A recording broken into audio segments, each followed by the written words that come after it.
Hi, my name is Connor Blake. I'm going to be your physical therapist. Since you're mentioning some lower extremity pain, particularly in the right side, and I'm noticing a lot of, when you're walking and when you're standing, a lot of hip flexion, a lot of knee flexion, we're going to try and do some range of motion tests and some manual muscle tests to kind of rule out what muscles might be causing you some trouble.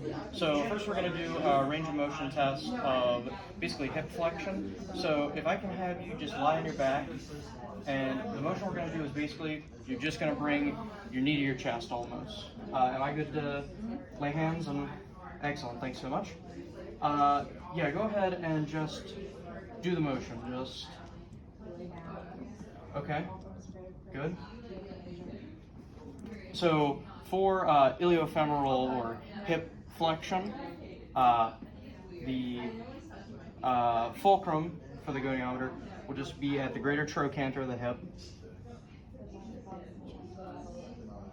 The proximal arm will just be in line with the midline of the trunk and pelvis. And the distal arm will be in line with the lateral epicondyle of the femur. So whenever you're ready, go ahead and do that motion again.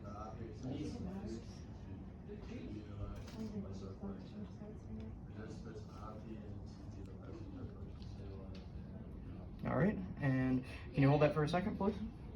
Thanks so much.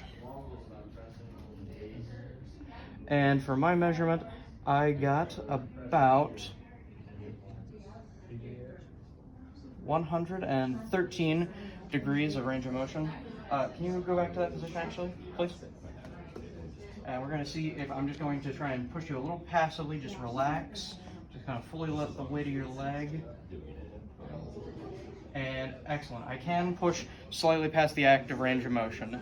The normal value for range of motion of hip or iliofemoral flexion should be about 120. So there is some limitation. And because this patient has some hip flexion contracture, we would probably record this as whatever their starting value is for their range of motion, wherever they start in flexion, and then end at whatever their final value is for active range of motion.